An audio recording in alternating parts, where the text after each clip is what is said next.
आपने कभी PayPal mafia के बारे में सुना है? नाम सुन के ऐसा लगता है जैसे ये कोई अंडरवर्ल्ड गैंग हो, पर ये कोई इलीगल ग्रुप नहीं है। ये दुनिया के सबसे सक्सेसफुल और पावरफुल एंटरप्रेन्योर्स का एक नेटवर्क है। अच्छा, एक काम करो, आप ये फोटो देखो, इनमें से किसी को जानते हो? नहीं, ठीक है, अब ये फोटो देखो। हाँ, इनको तो सब जानते हैं। इलोन मस्क, $400 बिलियन का नेटवर्थ इनको दुनिया का सबसे अमीर इंसान बनाता है। पर ये सिर्फ कहानी का सरफेस है। डिफरेंट डिफरेंट आर्टिकल्स के अकॉर्डिंग इस ग्रुप में 22 या 23 लोग हैं जिन्होंने सिर्फ कंपनीज नहीं बनाई, पूरे टेक वर्ल्ड में धूम मचा दिया। लिंक्डइन, यूट्यूब, येल्प, प्लेंटीर, अफेयर, यैमर, इन सब के पीछे एक ही कहानी है, पेपाल।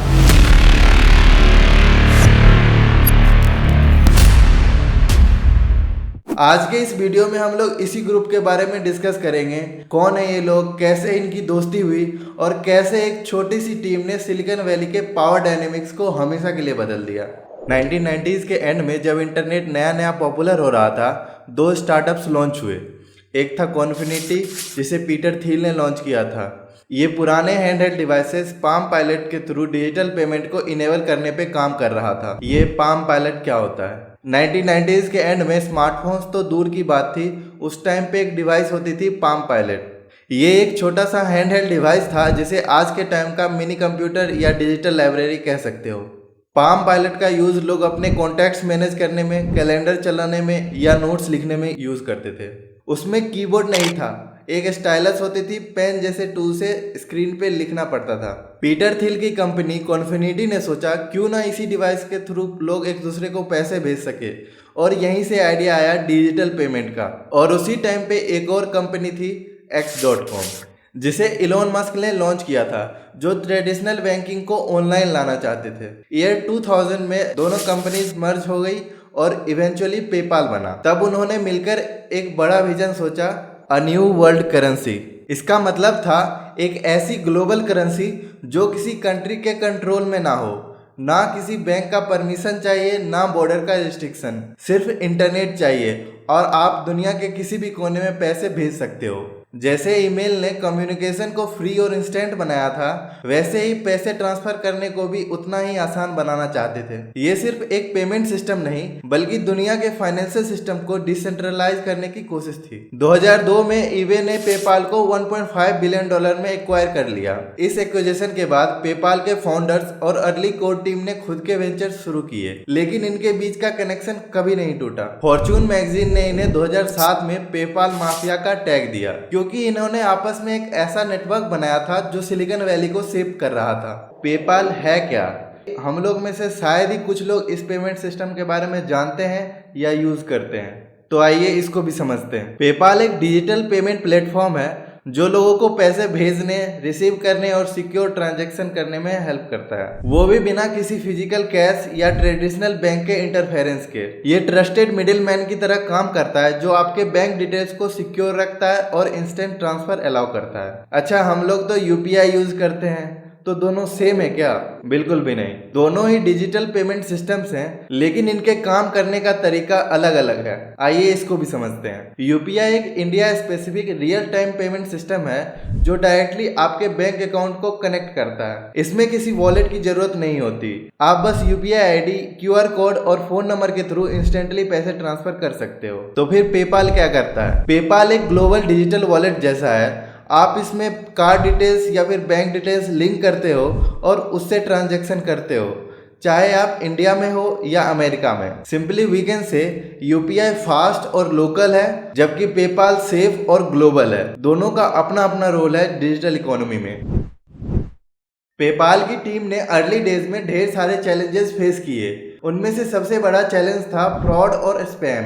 ईयर 2000 के अर्ली मंथ में पेपाल हर महीने $10 मिलियन का फ्रॉड लॉस झेल रहा था। टू काउंटर दिस, पेपाल ने कुछ ऐसे ग्राउंड ब्रेकिंग सॉल्यूशंस डेवलप किए जो आज भी दुनिया भर की वेबसाइट्स यूज करती है, जैसे कैप्चा टेस्ट और micro deposit verification system. Max Levchin जैसे ब्रिलियंट इंजीनियर सिर्फ कोडिंग ही नहीं करते थे, बल्कि फ्रॉडस्टर के साथ होने वाली रियल टाइम कोड कम्युनिकेशन को भी मॉनिटर करते थे। इसी इंटेंस एनालिसिस और डीप टेक फोकस की वजह से पेपाल ने अपनी मशीन लर्निंग और सिक्योरिटी टेक्निक्स में इतना बड़ा एज डेवलप किया जो उस जमाने में किसी और के पास नहीं था। और दूसरा सबसे बड़ा चैलेंज था ईबे का प्रेशर। जब पेपाल ईबे पर सबसे बड़ा पेमेंट सिस्टम बन गया, ईबे खुद अपना कॉम्पिटिटर बिलपॉइंट लॉन्च किया। फिर 2001 से 2002 के दौरान ईबे के टीम ने पेपाल को अपने साइट से निकालने की कोशिश की। बार बार कोड चेंजेस करके पेपाल के फीचर्स को बंद करने की कोशिश की जाती थी। पेपाल की टीम ने इस प्रेशर को झेलते हुए अपने टेक को डेवलप किया और यूजर्स ग्रो करते गए। एट द एंड पेपाल ने चुना पहले आईपीओ फिर मर्जर, ताकि वैल्यूएशन ज्यादा मिले।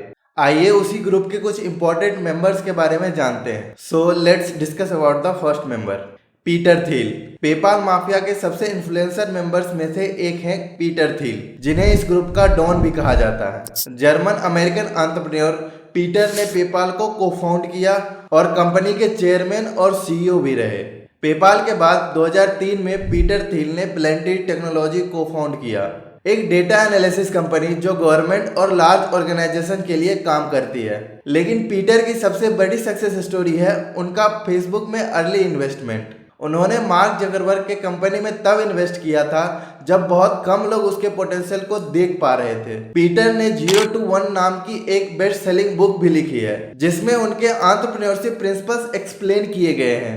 0 to 1 बुक में पीटर थिल लिखते हैं कि फाउंडर्स गॉड लाइक फिगर जैसे होते हैं जो एक नई दुनिया क्रिएट करते हैं। उनके अकॉर्डिंग मोनार्कीज डिसीजन मेकिंग में ज्यादा एफिशिएंट होती है एज कम्पेयर टू डेमोक्रेसी, और कर्ट्स एक कंपनी कल्चर बनाने के लिए मैनेजमेंट कंसल्टेंसी से कई बेहतर मॉडल है। आज पीटर थिल फोर्ब्स के अकॉर्डिंग $20 बिलियन के नेटवर्थ के साथ सिलिकॉन वैली के मोस्ट पावरफुल इन्वेस्टर्स में से एक हैं। उन्होंने स्पेसएक्स, स्ट्राइप, येल्प और लिंक्डइन जैसे स्टार्टअप्स में इन्वेस्ट किया, जिसमें से काफी पेपाल के ही कोर टीम ने फाउंड की थी। पेपाल में एग्जीक्यूटिव वाइस प्रेसिडेंट रह चुके रेड हॉफमैन ने 2002 में लिंक्डइन फाउंड किया, प्रोफेशनल नेटवर्किंग के वर्ल्ड का सबसे बड़ा प्लेटफॉर्म। रेड का फोकस हमेशा से ही ह्यूमन कनेक्शंस पे रहा है।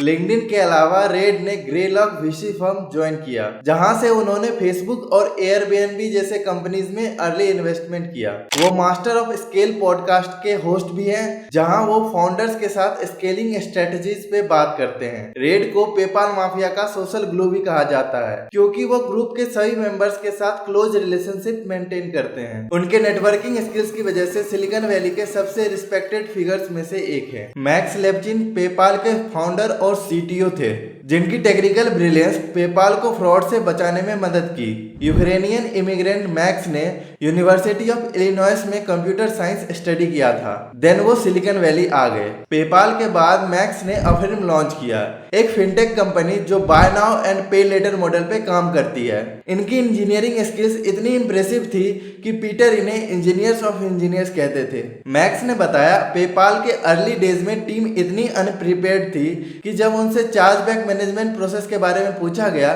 तब उन्हें पता ही नहीं था कि ये होता क्या है। मैक्स ये मानते हैं कि फाइनेंशियल स्पेस और ऑनलाइन पेमेंट सिस्टम में इनोवेशन की स्कोप हमेशा होती है। पेपाल के फर्स्ट प्रोडक्ट लीडर और बाद में चीफ ऑपरेटिंग ऑफिसर बने। उन्होंने पेपाल में प्रोडक्ट मैनेजमेंट, सेल्स, मार्केटिंग और कस्टमर सर्विस पे फोकस किया। पेपाल के बाद डेविड ने यामर लॉन्च किया, एक एंटरप्राइज सोशल नेटवर्किंग कंपनी जिसे माइक्रोसॉफ्ट ने $1.2 बिलियन में एक्वायर कर लिया। वो क्राफ्ट्स वेंचर के फाउंडर पार्टनर भी हैं और उबर, फेसबुक, स्पेसएक्स और एयरबीएनबी जैसे कंपनीज में इन्वेस्ट भी किया है। डेविड को ऑपरेशंस और कंपनी कल्चर डेवलप करने का मास्टर भी कहा जाता है। Popular all in one podcast के होस्ट के रूप में आज वो टेक इंडस्ट्री के इंपॉर्टेंट वॉइसेस में से एक हैं। डेविड ने 2005 में golden globe nominated movie thank you for smoking को फाइनेंस किया है। डोनाल्ड ट्रंप एडमिनिस्ट्रेशन में भी उनका इन्फ्लुएंस देखा गया है, जहां उन्होंने क्रिप्टो करेंसी और एआई पॉलिसी एडवाइजर के रूप में काम किया। साउथ अफ्रीकन बॉर्न रियोल्फ पेपाल के चीफ फाइनेंशियल ऑफिसर थे। स्टैनफोर्ड में एमबीए कंप्लीट करने के बाद उन्होंने पेपाल ज्वाइन किया और कंपनी के आईपीओ में इंपॉर्टेंट रोल निभाया। पेपाल के बाद रियोल्फ ने prestigious VC firm sequoia capital join किया, जहां से उन्होंने स्क्वायर, यूट्यूब, इंस्टाग्राम और मोंगोडीबी जैसे सक्सेसफुल कंपनीज में अर्ली इन्वेस्टमेंट किया। रियोल्फ की स्पेशल स्किल है फाउंडर्स के विजन को अर्ली स्टेज में आइडेंटिफाई करना। पेपाल के 3 engineers Chad Hurley, Steve Chen और जावेद करीम ने 2005 में यूट्यूब लॉन्च किया। आज की दुनिया का second most visited website. YouTube का आइडिया तब आया जब इन तीनों को वीडियो शेयर करने में प्रॉब्लम हुई। पहले तो वो वीडियो डेटिंग साइट बनाना चाहते थे, लेकिन जल्दी उन्हें रियलाइज हुआ कि वीडियो शेयरिंग प्लेटफॉर्म बनाना ज्यादा इंपॉर्टेंट है। सिर्फ एक साल बाद 2006 में गूगल ने यूट्यूब को $1.65 बिलियन में एक्वायर कर लिया। इस एक्विजिशन ने इन्हें मल्टी मिलियनर बना दिया और इन्हीं के वजह से वीडियो कंटेंट क्रिएशन की पूरी इंडस्ट्री क्रिएट हो गई। यूट्यूब की जर्नी दिखाता है कि पेपाल माफिया के मेंबर्स यूजर फोकस्ड इनोवेशन में बिलीव करते थे। आज YouTube creator economy, education, entertainment और मार्केटिंग का फंडामेंटल पार्ट बन चुका है। इलोन मस्क पेपाल माफिया के सबसे फेमस मेंबर हैं। इन्होंने X.com नाम से एक ऑनलाइन बैंक बनाई थी जो ईयर 2000 में कॉन्फिनिटी से मर्ज हो गई। बाद में इन्हें बोर्ड चेंजेस की वजह से पेपाल से अलग होना पड़ा। पेपाल के वो मेजर शेयर होल्डर थे। जब ईबे ने 2002 में पेपाल को एक्वायर किया था, इलोन मस्क को $165 to $180 मिलियन का एग्जिट मिला था। पेपाल से एग्जिट लेने के बाद इलोन ने 3 कंपनी में इन्वेस्ट किया, टेस्ला, स्पेसएक्स और सोलर सिटी। $100 मिलियन स्पेसएक्स में, $17 मिलियन टेस्ला में और $10 मिलियन सोलर सिटी में। रिस्क इतना बड़ा था कि 2008 के फाइनेंशियल क्राइसिस में इलोन मस्क बैंकरप्सी से कुछ ही हफ्ते दूर थे। आज इलोन मस्क दुनिया के सबसे रिचेस्ट पर्सन है विथ $400 बिलियन नेटवर्थ। उन्होंने पेपाल के बाद the boring company, Tesla, SpaceX और न्यूरालिंक जैसे रिवॉल्यूशनरी कंपनीज में इन्वेस्ट किया और रिसेंटली ट्विटर को भी एक्वायर किया जो अब एक्स है। पेपाल में इलोन की आइडेंटिटी डिस्रप्टर की है, जो हर इंडस्ट्री को न सिर्फ समझते हैं, उसे फंडामेंटली ट्रांसफॉर्म करने की सोच भी रखते हैं। पेपाल माफिया की सक्सेस के पीछे एक कॉमन माइंडसेट था जो इनके हर मेंबर को एक्स्ट्रा ऑर्डिनरी बनाता है। सबसे पहले एक्सेप्शनल हायरिंग। ये लोग एक्सट्रीमली सिलेक्टिव थे अपने हायरिंग में। पीटर थिल और टीम सिर्फ ब्राइटेस्ट माइंड को हायर करते थे। वो ऐसी टीम बनाना चाहते थे जिनको साथ में काम करके मजा आए और साथ ही ये कॉर्पोरेट कल्चर से हटके लॉन्ग टर्म फ्रेंडशिप पे फोकस करते थे, चाहे कंपनी की ग्रोथ रेट कैसी भी हो। पीटर थिल जो स्टैनफोर्ड यूनिवर्सिटी के ग्रेजुएट थे, उन्होंने अपने कॉलेज के ही टैलेंटेड स्टूडेंट्स को हायर किया। वहीं मैक्स लेवचिन जो यूनिवर्सिटी ऑफ इलिनॉइस से थे, उन्होंने भी अपनी यूनिवर्सिटी के बेस्ट डेवलपर्स को ऑनबोर्ड किया।